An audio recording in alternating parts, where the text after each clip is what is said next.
Chers amis téléspectateurs, bonjour à tous. Je suis Bassam Ayati et voici le professeur Wang. La dernière fois, nous avons appris des mouvements difficiles, mais je me suis beaucoup entraîné. Je les maîtrise bien. Professeur, aujourd'hui nous allons apprendre de nouveaux mouvements? Oui. Alors commençons. Mais d'abord revoyons les mouvements de la leçon précédente.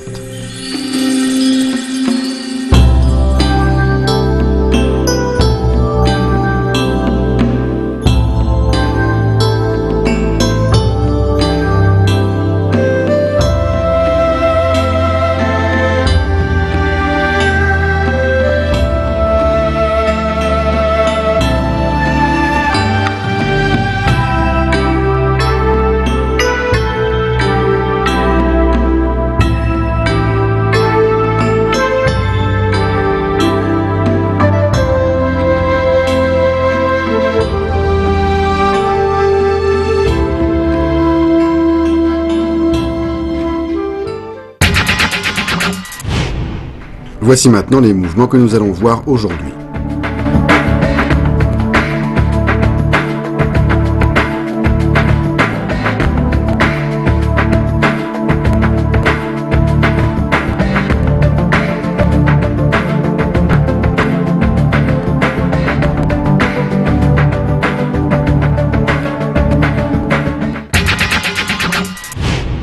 Chers amis, continuons notre entraînement avec Professeur Wang. Nous allons maintenant voir pousser du nunchaku en position arc et flèche. On reprend la position frappe vers le bas en spirale. La main gauche saisit le bâton B, le corps pivote vers la droite et les deux mains poussent le nunchaku vers le bas. Refaites-le avec moi et faites bien attention au mouvement des mains.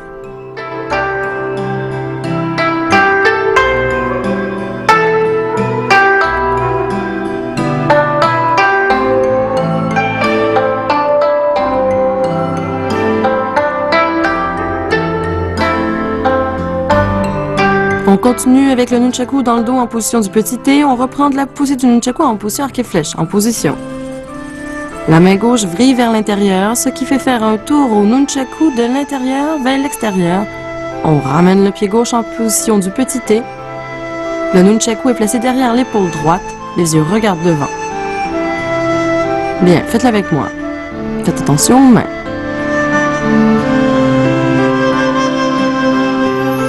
Regardez-moi faire.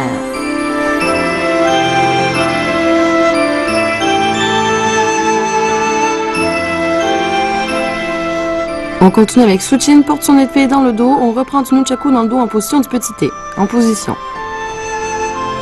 La main gauche saisit le bâton B.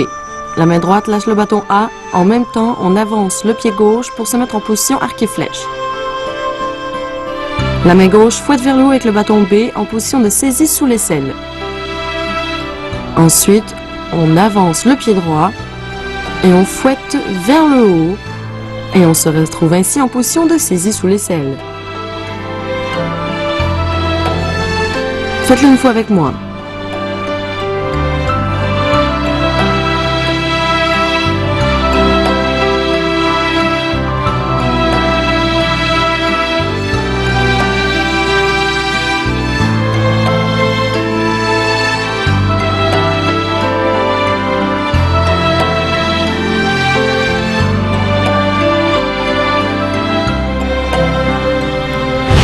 Pour la poussée du nunchaku en position arc et flèche, la main gauche saisit le bâton, on se met en position arc et flèche et on pousse des deux mains vers le bas en biais. Pour le nunchaku dans le dos en position du petit T, on ramène le pied gauche vers l'avant en position du petit T et alors qu'on tient le nunchaku à deux mains, la main droite pivote vers l'intérieur pour se placer derrière l'épaule droite. Pour Suchin porte son épée dans le dos, le pied gauche s'avance en position arc et flèche. En même temps, la main gauche saisit le bâton B sous l'aisselle et fouette vers le haut jusque derrière l'épaule gauche. La main droite se place sous l'aisselle gauche. Les mouvements doivent être rapides, précis et symétriques.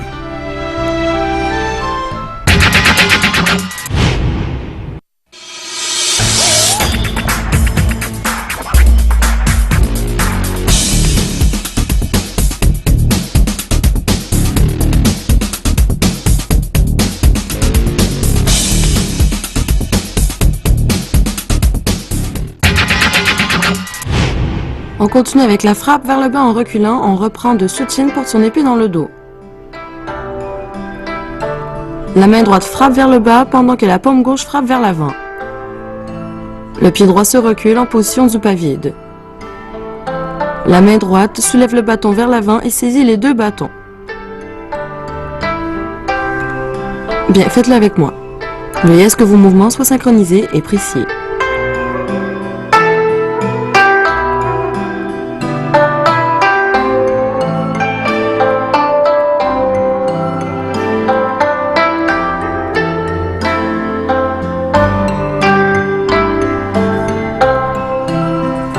On continue avec pression gauche-droite. On reprend la position frappe vers le bas en reculant. En position. Le pied gauche est ramené vers l'avant. La main droite va frapper obliquement vers le bas en saisie double vers la gauche. On avance le pied gauche et on frappe. Ensuite, on ramène le pied droit, puis on l'avance et on frappe obliquement en bas à droite tout en frappant de la paume gauche devant soi.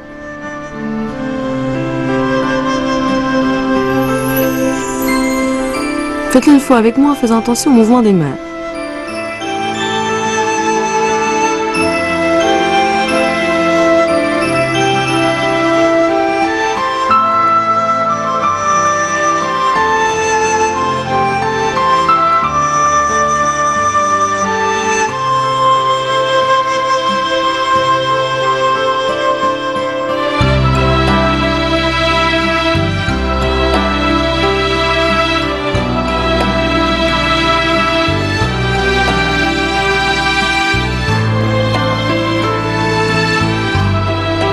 Revoyons tous les mouvements appris aujourd'hui.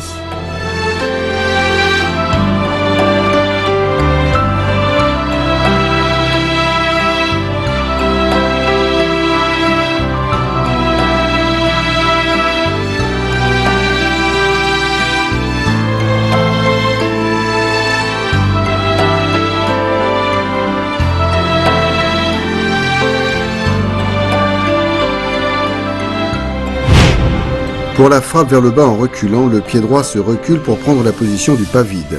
Au moment où le corps recule, le bras droit frappe vers le bas avec force et vitesse.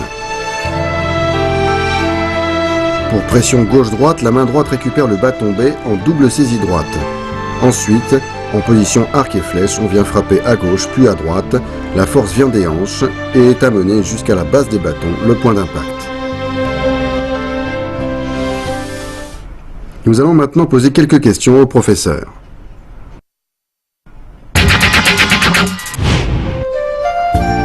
Professeur, en combat réel, comment réussir un mouvement de feinte et comment se créer des occasions offensives?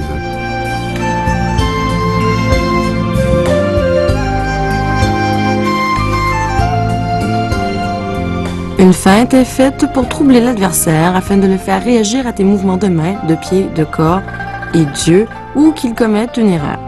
Les feintes doivent être manifestes, précises, rapides, changeantes et qu'elles créent une ouverture. Ensuite, en fonction du contexte et des réactions adverses, il faut savoir s'adapter immédiatement.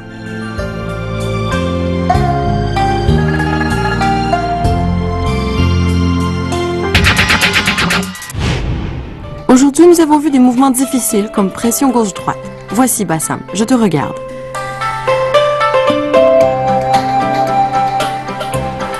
D'accord, pas mal. Ce mouvement est fait pour frapper un adversaire à courte distance. Ce sont donc les hanches qui communiquent la force au bras et jusqu'à la base du bâton. Regarde-moi faire.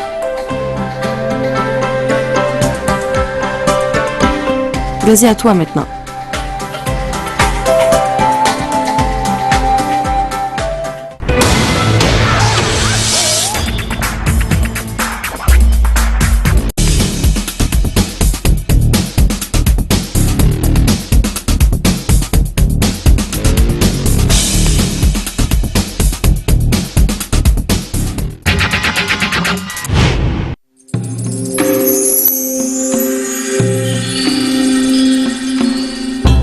Revoyons maintenant les mouvements que nous avons appris aujourd'hui. Poussée du nunchaku en position arc et flèche.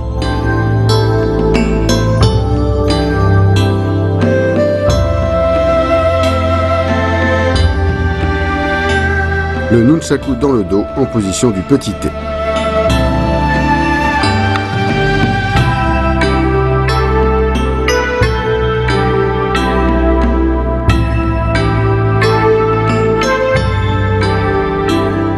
Suchin porte son épée dans le dos.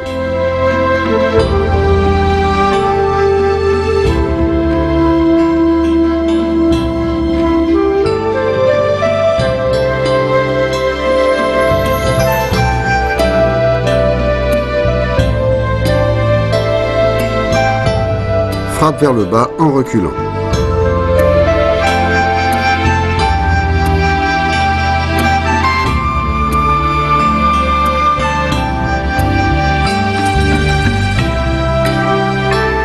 Pression gauche-droite.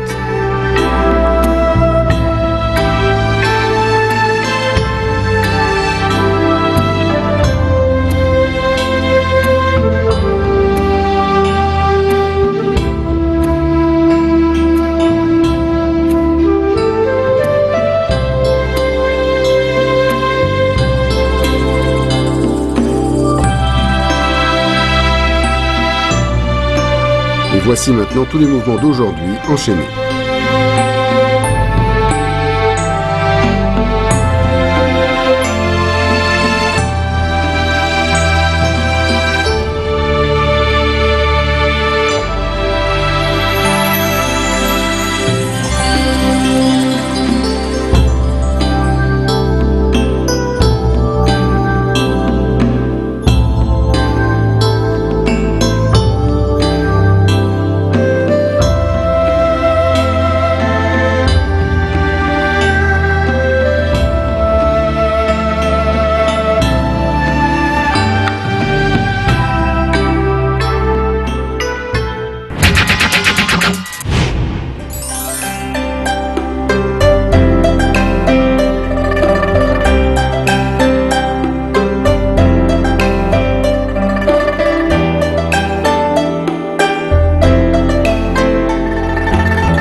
Je vais maintenant vous montrer comment faire une feinte en combat réel.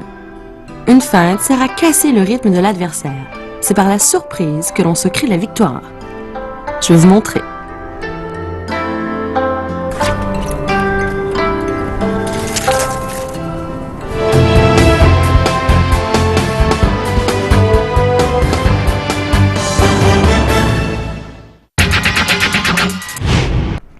Chers téléspectateurs, vous avez bien appris toutes les techniques d'aujourd'hui. J'espère que vous allez vous entraîner sérieusement. Professeur, la prochaine fois, nous continuerons l'entraînement ? Oui. Je suis impatient d'y être. Chers amis, il est temps de nous quitter. Rendez-vous la prochaine fois. Au revoir.